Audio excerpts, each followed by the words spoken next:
Bismillahirrahmanirrahim. Nawaitu ta'alluma wa ta'lim wa tadzakkura wa tadhkir wa naf'a wal intifa wal ifadata wal istifadah wal hassa ala tamassuki bi kitabillahi wa sunnati rasulillah wa da'a ila al-huda wa dilalata ala al-khair ibtigha'a mardatillahi wa sawabihi wa qurbihi min Allah ta'ala. Nawaina ma nawa bihi as-salafus salih, nawaina ma hadha bihi ilmullah ta'ala min salihin niyat. Assalamualaikum warahmatullahi wabarakatuh. Bismillahirrahmanirrahim. Alhamdulillahirabbil alamin ala ni'matil Islam wa ala an ja'alana min ummati sayyidina Muhammad sallallahu alaihi wasallam wa kafa biha min ni'mah wa kafa bihima min ni'mah. Allahumma shalli wa sallim ala sayyidina Muhammadin Miftahi babi rahmatillah adada ma fi ilmillah salatan wa salaman daimaini bidawami mulkillahi wa ala alihi wa sahbihi wa salim. Subhanaka la ilma lana illa ma 'allamtana innaka antal alimul hakim. Allahumma rabbi shrah li sadri wa yassir li amri wahlul 'uqdatan min lisani yafqahu qawli wa saddid qawli wahdi qalbi bihaqqi sayyidina Muhammad sallallahu alaihi wasallam. Allahumma ya fattahu ya alim tah alaina fathan qariba. Ya, lanjutkan kajian kita dalam kitab Al-Budurut Thaliyah Syarah Risalatul Jami'ah yang disusun matanya oleh Al-Habib Ahmad bin Zain Al-Habsyi dan syarahnya oleh Syekh Ahmad Yusuf An-Nasif, Dr. Ahmad Yusuf Nasif rahimahullah hafizahullah tapi masih meninggal ya. Rahimahumullah wa nafa'ana bihima wa bi ulumiha fid dharain amin. Nah, sekarang kita bahas tentang ridho kepada Allah Subhanahu wa taala. Kalau musannifu rahimahullah war ridho anillahi taala, dan ridho pada Allah Subhanahu wa taala. Wa min ta'atil qalbi, lalu di antara ketaatan hati ar-ridho anillahi taala adalah ridho kepada Allah taala fima qaddarahu wa qadahu, terhadap apa saja yang sudah Allah takdirkan, terhadap apa saja yang sudah Allah qadhakan, tetapkan. Apa aja, min khairin wa syarrin, baik dari kebaikan, namanya baik pasti ridho wa syarrin, dan keburukan, bukan hanya baik, ada dunia begitu beragam. Nah, baik buruk ridho. Wa naf'in wa durrin, dan dapetin manfaatkah atau dapetin mudarat, bahaya gitu ya. Imam Haddad dalam syairnya, fa illam takun tarda bihi ishtafi hadan, kalau kamu enggak ridho dengan ketetapan Allah, dengan takdir Allah, hidupmu akan dipenuhi dengan kesedihan, yang gitu ya. Senang tuh orang, karena kalau orang bisa senang saat dia ridho, bukan ukurannya materi dan segala macam. Mun hati mah genah lapang mah enak aja hidup mah ya. Cuman kalau kita hatinya enggak ridho ya susah aja ya. Nah, Allah ini syariat ngasih kita kunci-kunci bahagia itu apa, diantaranya ridho sama Allah Subhanahu wa taala. Qala Imamul Haddad rahimahullah, berkata Al-Imamul Haddad rahimahullah, ar-radi anillah, adapun orang ridho kepada Allah, maksudnya siap apa nih? Huwa radi bi qada'ihi, yaitu orang yang ridho akan qadanya Allah, ketetapan Allah. Hidup mati ditinggalin sama orang yang kita sayangin, anak, istri, keluarga, siapapun, sahabat ya. Ketetapan baik itu tentang nyawa, tentang rezeki, tentang apa aja, macam-macam hal ya. Tapi yang sifatnya disebutin sama Habib Zain bin Smith juga, mau manis pahit itu matlub fi umuri dunia, itu dipinta agar kita ridho kalau urusannya urusan duniawi, daripada dikasih fakir atau dikasih kaya, masalah materi gitu ya, dikasih untung atau kadang-kadang dikasih rugi, dikasih sakit atau sehat, dikasih mati dan sebagainya. Nah, namun kalau urusan maksiat tuh jangan ridho. Wa alam anal ma'asi la yajuzu ridho biha. Adapun kalau maksiat enggak boleh ridho sama kemaksiatan. Ada kemaksiatan di rumah kita, anak istri kita melakukan kemaksiatan misal, atau diri kita juga ya sama aja. nggak boleh meridhoinya. Kita melakukan maksiat, kita harus menentang, terjerumus sama dosa itu ya namanya juga manusia, tapi menyetujuinya itu nggak boleh. Setuju itu ridho berarti ya. Tenanawan, nah itu nggak boleh. Anak kita ninggalin sholat, tenanawan budak kene, nggak boleh. Atau tenanawan mencapek meren, nah itu nggak boleh. Ridho sama kemaksiatan nggak boleh. Kenapa? Li'annaha minal muqtadi. Karena alasannya itu sudah diputuskan bahwa maksiat itu sudah diputuskan, bahwa memang ada maksiat, memang keputusan Allah bahwa maksiat itu ada. Tapi selaku hamba Allah yang Allah ajarkan kebaikan keburukan, adanya itu justru jadi ujian buat kita.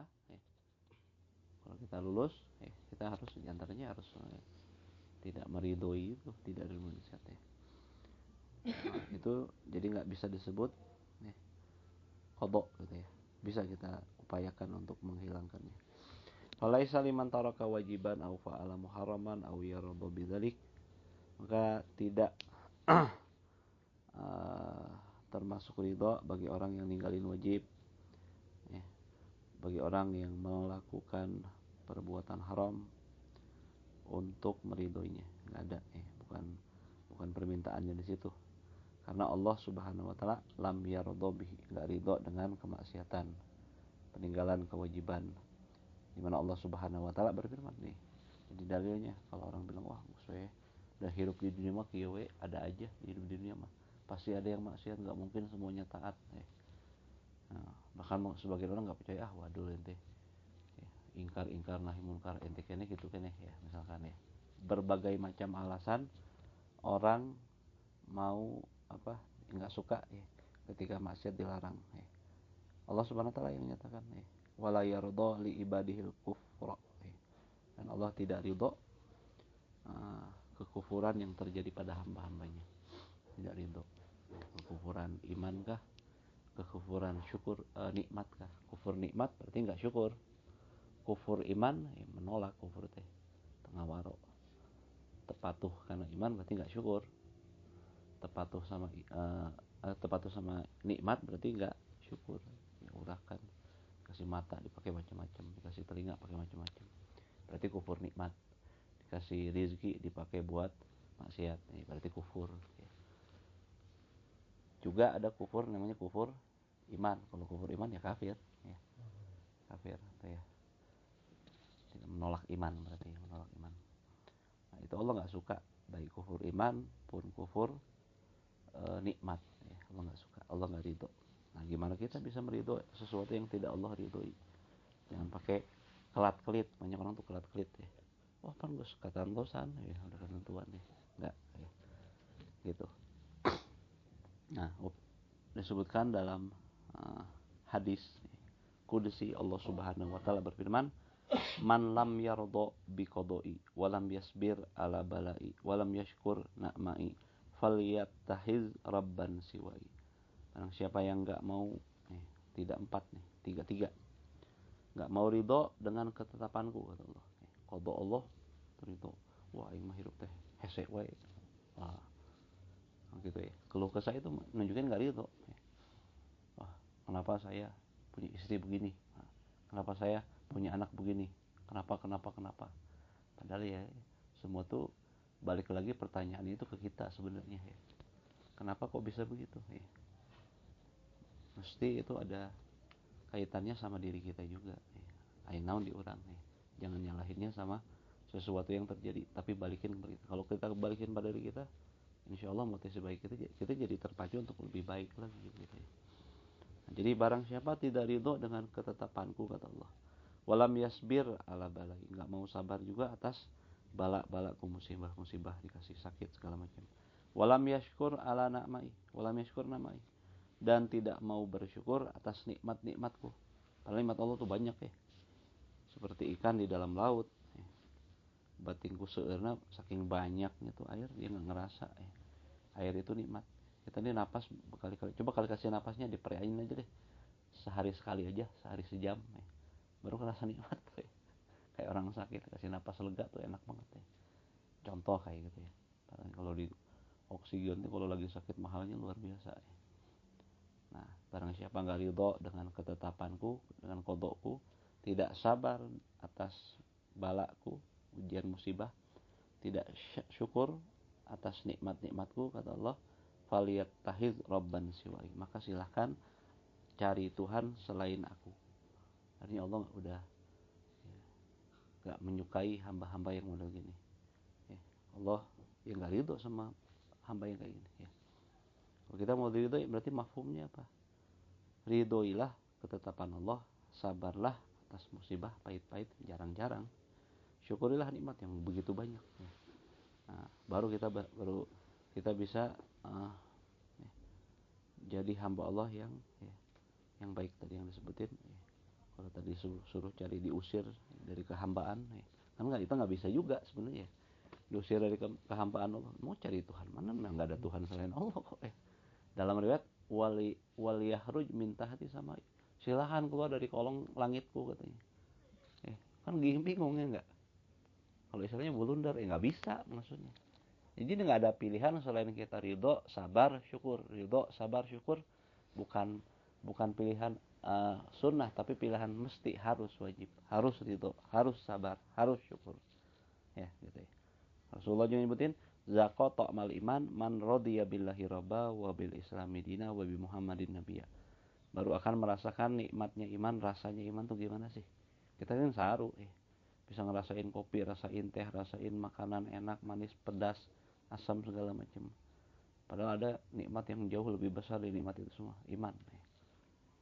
Kata Rasulullah, baru bisa ngerasain kecapnya iman itu kalau kita sudah ridho Allah sebagai Tuhan kita.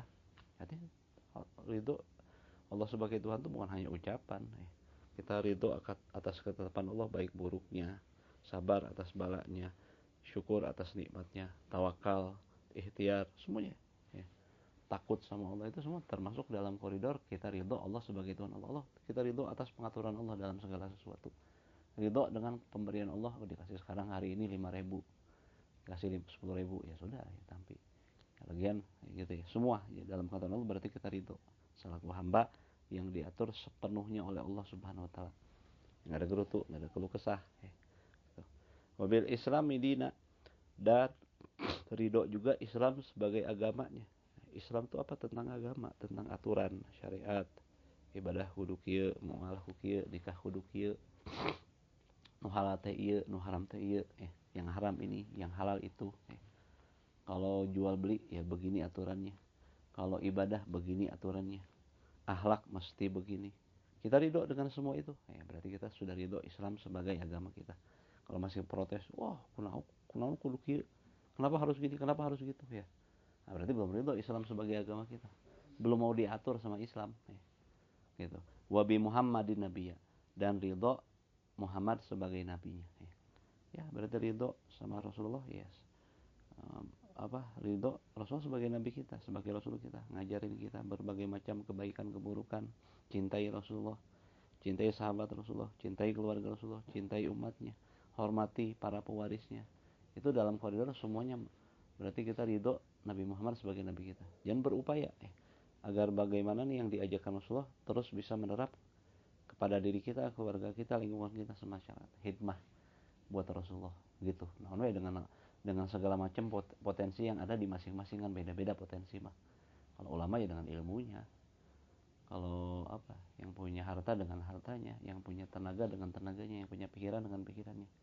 Macam-macam semua bisa berperan untuk hidmah sama Nabi SAW dan agama. Gitu. Nah, jadi barang siapa yang ridho Allah sebagai Tuhannya, maka mestilah dia ridho pengaturan Allah, pilihan Allah, pahitnya ketetapan Allah saat datang ya, nggak selalu ya. Yang suka didramatis itu pahit wae, enggak, jarang-jarang kok. Saat pahit ridho gitu ya. Dan qanaah, rela, puas dengan pembagian Allah, dan hendaknya dia sabar di saat turunnya musibah. Sabar ini bukan berarti menyerah, tapi gigih, tegar. Bukan hanya ya menerima, tapi sambil bertegar berupaya cari yang terbaik. Jangan diartikan hanya kalau menyerah jadi lemah. Kita nggak diajarin lemah sama Nabi. Diajarkan jadi pejuang, pejuang kebaikan. Ya, ninggalin kemurkaan, kemarahan di saat datangnya musibah dan gangguan. Rasulullah SAW menyebutin, innallaha idza ahabba qauman ibtalahum. Sungguhnya Allah kalau udah cinta sama satu hamba, Allah bakal uji dulu, benar nggak dia cintanya. Oh, ngomong-ngomong doang, ngaku-ngaku doang. Aku cinta Allah, iman sama Allah, yakin sama Allah sebagai Tuhan apa? Enggak lolos begitu. Hidup di dunia adalah memang ujian. Jadi kalau Allah udah cinta sama seorang hamba, udah cinta nih, udah baik. Kita kan masih bisa dibilang dapat cinta Allah kan susah. Udah cinta, udah suatu derajat tertinggi, Allah bakal kasih ujian. Nah, faman rodiya falahu ridho. Maka barang siapa ridho, falahu ridho, maka bagi dia akan diberikan ridho Allah. Naik derajat dari darajah mahabbah ke darajah yang tertinggi, ridho Allah. Darajah mahabbah itu di bawah darajah ridho. Kalau ini udah dapat cinta, dapat makom mahabbah, tapi nggak beres, masih ada tangga selanjutnya, masih diuji sama Allah. Biar naik derajat ke derajat ridho Allah. Udah ridho Allah mah udah. Ya salih jami'ul umur. Bakal diperbaiki segala urusan kita duniawi, ukhrawi, semuanya bakal beres. Udah sampai ridho tuh sahabat Nabi dapat ridho. Udah. Yaghfirullahu ma taqaddama min dzanbika wa ma ta'akhkhara. Allah ampuni untukmu dosa yang lampau dan yang akan datang. Ya Allah, beres maksudnya. Itu puncak prestasi kita di dunia, ridho. Di akhirat juga ridho. Ya surga itu ridho Allah. Wa man sahita falahus suhtu. Sebaliknya barang siapa yang enggak ridho, suhut, murka gitu, ngambek, lagian pendu, tenampi gitu ya. Wah, aing mah hirup teh kieu wae. Geus mah pamajikan kieu, barudak kieu, imah kieu, pagawean kieu, semuanya begini di PHK juga ya. Harga naik segala macam ya. Wah, keluh kelas aja. Udahlah ya. Yang laki jangan jadi laki lah ya. Kasih kutang aja udah. Lemah banget ya. Rijal tuh masih punya sifat kuat ya.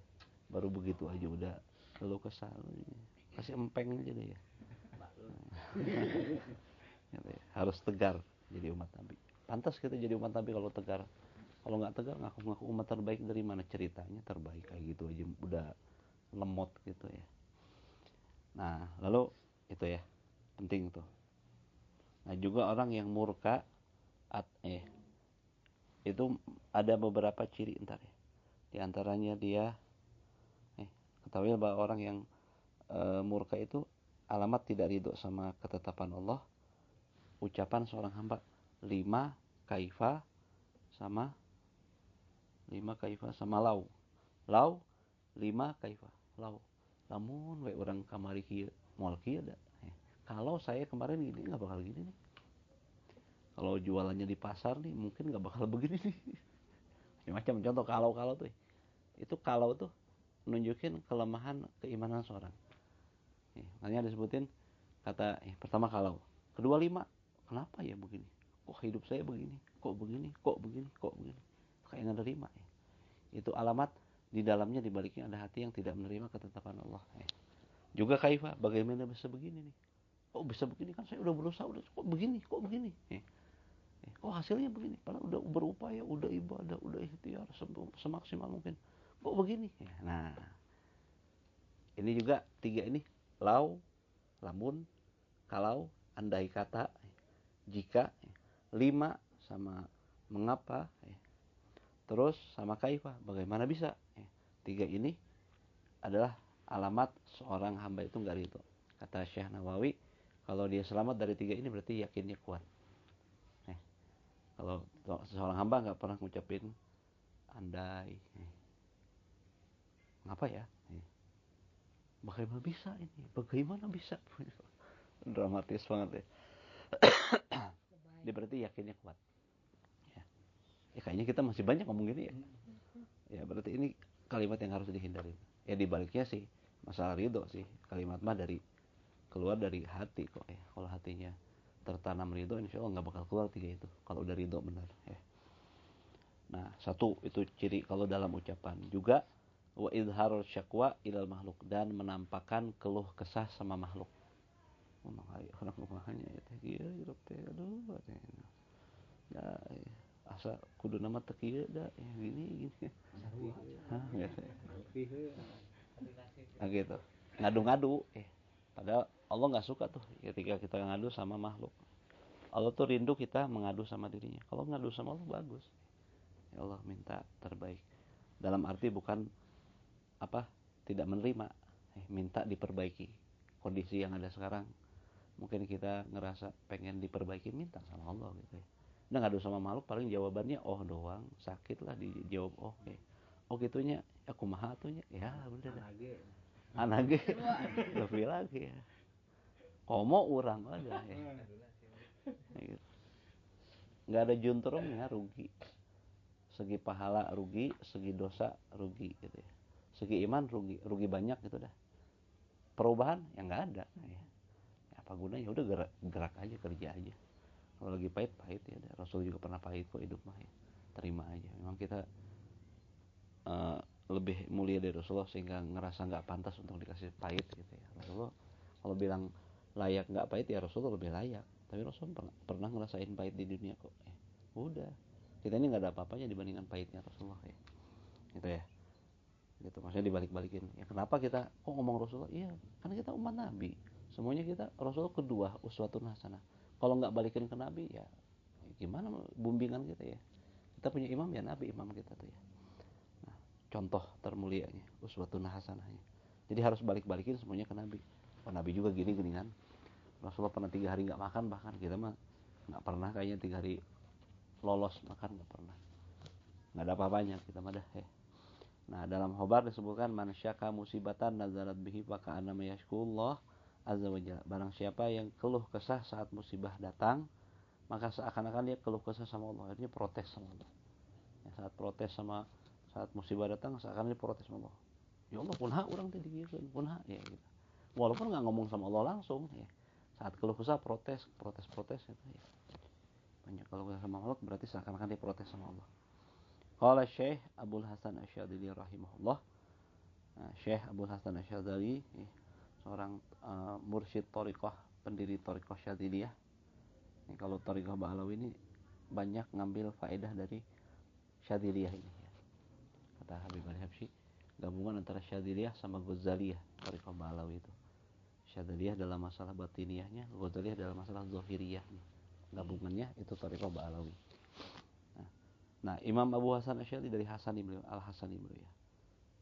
Nah, beliau bilang seorang kutub di zamannya. Khoslatun wahidatun tuhbitul amal walayan tabih laha kasirun minan nas. Ada satu perkara yang bisa menggugurkan amal ibadah kita. Habis dah.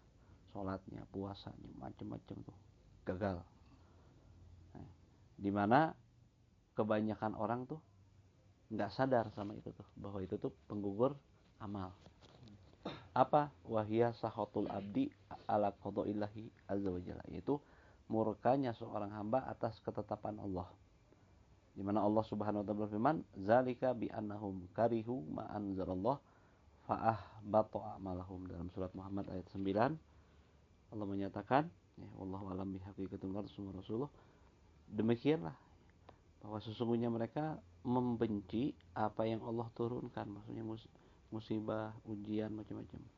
Fa'ah bato amalum, sehingga akhirnya Allah gugurkan amal mereka.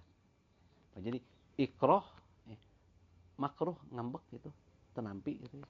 Atas ketetapan yang Allah sudah turunkan, Allah gariskan, itu bisa ihbatul amal, bisa tahbitul amal, bisa menggugurkan amalan kita. Nah gitu ya.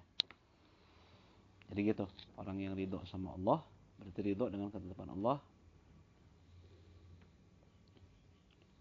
Maka famah maqadha alaihi subhanahu bima yukhalifu hawahu, maka kapanpun Allah ternyata menetapkan pada dia sesuatu yang tidak sesuai dengan selera dia. Kalau selera kita, kalau senang kita makan yang enak, minum yang enak, tidur yang nyenyak, istri yang cantik, anak yang nurut, rumah yang mewah, mobil duit loba, mobil mewah, tanah luas, ya itu kan selera kita. Siapa yang nggak mau begitu sih ya? Tapi ternyata Allah tetapkan dia sesuatu, nggak ada yang benci sama dia, nggak ada yang hater sama dia. Ya bohong ya, Allah aja ada yang benci kok. Jangankan kita ngomong, jangankan kita, Allah Nabi ada yang membencinya, ada yang ngomentarinnya. Ya apa sih salah saya, perasaan saya hidup rapi-rapi aja, hidup ibadah, nggak macem-macem, nggak ganggu orang, kok saya dibenci sama orang, kok saya digunjingin orang. Ya elah, nah itu mah di dunia ya, berarti dia masih kekanak-kanakan memahami dunia, nggak paham dunia itu memang begitu kok. Jadi tatkala Allah menetapkan pada dia sesuatu yang tidak sesuai dengan selera dia, wa bima la tashtahihi nafsuhu min musibatin, dan pada sesuatu yang tidak dia sukai daripada musibah. Musibah dia apa? Binafsin, dalam jiwanya kah? Kaitan fisik itu, nyawa atau apapun. Au malin, atau harta, au baliatin, atau satu musibah, au syiddatin, atau kesempitan, buka au fakotin, atau kefakiran, kemiskinan, susah lagi, dompet kering banget ya. Gitu. Misalnya lagi apa ya, susah ekonomi gitu ya. Nah, itu kan nggak sesuai. Siapa sih yang mau ekonominya sulit dalam keadaan terjepit ya, keamanan yang genting dan segala macam misalkan ya. Fa'alaihi an yardha bidzalika, maka wajib bagi dia untuk meridhoi itu semua. Ya, kan ibadatnya bukan syukur doang. Kalau syukur doang mah ya itu surga, itu mah nggak ada susahnya. Buang air aja kagak, jangankan yang lain-lain. Buang air aja enggak, karena nggak ada emisinya di surga mah. Ibarat kalau apa namanya, bahan bakar mah ada yang asapnya banyak tuh, apa namanya, solar. Oh iya itu mah dunia tuh kayak begitu. Ini harus ada yang dibuang. Apapun, seenak apapun, sebagus apapun, semahal apapun, tetap ada keluarnya. Penyakit juga tetap. Kadang yang malah justru yang malah mahal malah jadi penyakitan. Tapi kalau surga mah nggak ada emisinya, cuman keluar keringat. Keringat berupa wangi misik, kasturi gitu. Nabi Adam ketika keluar gara-gara makan buah yang mana disebut sumbulah, akhirnya baru kenal namanya buang air. Asalnya nggak pernah buang air. Buang air nggak bisa di surga, akhirnya turun ke bumi ya. Dan di surga mah WC-nya di mana, nggak ada WC ya. Masa mau buang di tempat-tempat mulia semua di surga? Gitu ya. Gitu. Jadi maksudnya ngapain ngomong gitu? Iya, di dunia itu begini nyatanya maksudnya. Kalau mau yang enak-enak doang, nikmat doang, bersih doang, nggak ada yang benci, nggak ada yang apa. Di surga nggak ada yang benci-bencian. Orang semuanya nikmat, mau hasut gimana? Hasut sama mama, ya gue juga enak di surga mah gitu misalkan ya. Nggak mungkin tergambarkan hasut di sana. Benci, ngata-ngatain, kagak ada. Semuanya senang-senang nih. Kayak orang pesta semuanya kaya, nggak ada mikir-mikir gimana, udah senang semua kok gitu ya. Tapi di dunia masih ada, sepesta-pestanya dulu masih ada hasut-hasutannya gitu. Tuh. Jadi dia wajib ridho wayati bunafsan. Jadi kalau hanya syukur, ya mana ntar ibadah, mana ibadah sabarnya, ibadah ridhonya. Wayati bunafsan. Dan hatinya harus baik, artinya hatinya harus nyaman aja. Lapangin hati kita ketika menerima tampi, udah telan aja. Jangan dipikir-pikirin, ya direnungkan. Wah ini susah, ya udah jadi nggak bakal ridho ya. Wah perasaan saya sholat 5 waktu berjamaah di masjid, zikir rajin, tahajud, kalau itu ya. Kalau kagak, misalkan kalau gitu tuh, oh peran, gerutu aja di apa diteliti terus penyakitnya. Makin penyakitnya makin nambah ya ntar. Udah dilupain aja, dipohokeun ya guys. Cari sesuatu yang kira-kira bisa membuat kita lupa sama musibah kita tadi ya. Ya. Tuh. Wala yashad qadaullah, dan dia jangan marah sama ketetapan Allah. Wala yajza, jangan keluh kesah. Wala yatabarram, ya jangan keluh kesah. Fa innallaha ta'ala lahu ayyaf'ala fi mulkihi ma yasha. Sebab ya hak Allah untuk melakukan di kerajaan Allah ini sesuatu yang Allah inginkan. Kumaha Allah beda. Badan kita bukan milik kita kok. Jangankan semuanya, jangankan anak istri atau rumah, harta benda kita. Badan kita aja milik Allah. Buktinya kalau Allah mau cabut-cabut aja, nggak pakai izin ya mengai, cabut dulu nyawanya, kagak. Izin ya siapa aja nggak ada gitu. Cabut-cabut aja. Kapan Allah mau, nggak pakai izin, nggak pakai kasih tahu, kagak, cabut. Bukti bahwa itu milik Allah. Tukang parkir, kapan pemiliknya mau ambil aja. Oh nggak bisa dulu, sekarang nggak bisa. Nggak bisa. Kumaha yang itu aja. Allah memiliki kita. Allah punya alam semesta ini kerajaan Allah, milik Allah. Ya terserah Allah dong mau kerjain apa. Satu hal yang bodoh kan, makanya ini jangan pakai peci itu begini. Kan lucu, punya siapa kok ngatur-ngatur ya. Allah punya aturan di kerajaan Allah, hak Allah gitu ya. Nggak usah pakai protes-protes. Walaisa lahu fi sultanihi munadiun wala mu'aridun. Tidak ada di kesultanan Allah ini satu yang bisa mencegah Allah atau menentang Allah, nggak bisa. Ya, menentang ucapan doang. Tetap pembuktian keputusan, ya, prakteknya Allah nggak ada yang bisa itu. Ya. Nah, jadi gitu ya. Sudah terima, karena kita hamba Allah. Ya. Hamba Allah gimana sih? Hamba tuh hamba gimana sih? Nggak ada protes aja nggak boleh. Gitu ya. Wal yahzarul abdu inda zalika min law walima wa kaifa, tadi udah sebutin. Hindari seorang hamba ngucapin kalau, kenapa, bagaimana bisa gitu ya. Wal ya'lam annallaha ta'ala hakimun adilun, dan hendaknya dia meyakini bahwa Allah Subhanahu wa taala adalah maha bijaksana, maha adil fi jami'i af'alihi wa aqdiyatihi, dalam seluruh perbuatannya Allah, ketetapan Allah, garisan Allah. Wa annahu la yaqdi li abdihil mu'min bi syai'in, apa? Jadi Allah adil, Allah maha bijaksana. Kita nggak tahu hikmah di baliknya. Mungkin kita disakit-sakit apa ya. Disebutin ada ulama yang meneliti itu ya tentang sakit-sakit. Karena bisul itu katanya bisa mencegah penyakit baros. Penyakit apa namanya? Belang, bule separuh gitu ya. Bisul-bisul itu ya. Potensi penyakit itu malah hilang namanya. Itu bukti bahwa Allah tuh bijaksana. Cuman kita nggak tahu aja rahasia tadi. Sakit gigi entar apa? Sakit mata mencegah kebutaan, itu disebutin Faidul Muhtaroh ya. Kalau kita suka sakit mata merah itu sebenarnya apa, kayak sistem imun yang menahan kita jangan sampai kebuta gitu ya. Emang zuhirnya secara pertama ya, naonnya ya, kayak orang tua kita ngelarang kita makan permen, kelebihan penyakit ya, gitu ya. Ngelarang sesuatu yang enak kok dilarang sama orang tua kita. Oh baru tahu gigi bolong apa segala macam gitu ya. Nah begitu Allah lebih tahu ya. Allah kasih sakit, Allah hakim, Allah maha bijaksana. Cuman kita kadang-kadang nggak nyampe, bukan kadang-kadang, banyak kan nggak nyampe gitu ya. Yang kita tahu baru satu, yang tidak tahu jauh lebih banyak gitu ya. Nah gitu. Dan Allah tidak menetapkan pada hambanya pada sesuatu wa in karihat nafsuhu. Nih, walaupun benci dirinya, ila wa yakunu lahu fi khairun wa khiratun.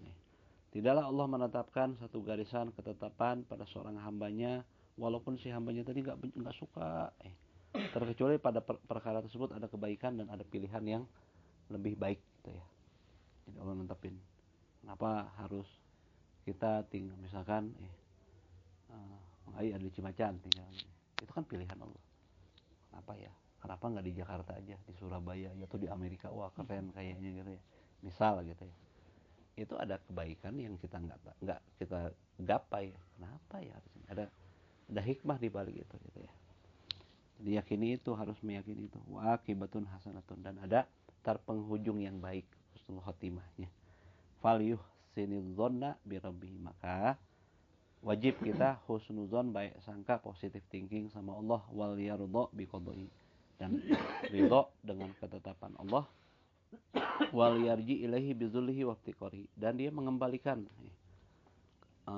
diri kepada Allah Subhanahu wa taala, kembali kepada Allah dengan rasa hina, rasa butuh sama Allah. Kita hamba Allah, sehingga kita merendah sama Allah. Kalau merendah sama makhluk gak boleh.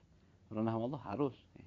Merasa butuh sama makhluk gak boleh. Merasa butuh sama Allah ya harus. Iftiqar sama Allah. Kita fakir sama Allah. Kita amat butuh. Nah, saat kita musibah balik ke Allah. Ya Allah, abdi teh kieu ngadu. Kapan sih kita mau ngadu sama Allah bener-bener gitu, sungguh-sungguh berduaan sama Allah. Wal yakif baina yadayhi bi khudu'ihi wa inkisarihi, dan berdirilah di hadapan Allah dengan tunduk, dengan hati yang hancur. Wal yuksir min hamdihi wa sana'alihi fi yusrihi wa usri, dan hendaknya dia memperbanyak memuji Allah, bersyukur pada Allah dalam keadaan susah maupun sulit, wa syiddatihi wa rahai, dan saat keadaan genting atau keadaan lapang. Itu ridho pada Allah Subhanahu wa taala. Semoga Allah berikan kita sifat ridho sampai Allah ridho sama kita, pada keluarga kita, pada sahabat kita, pada semua yang kita cintai. Allah berikan kita husnuzon sama Allah. Husnuzon kunci keberhasilan. Ridho Allah kunci keberhasilan. Kalau nggak ridho, nggak husnuzon, ya bagaimana kita bisa berhasil?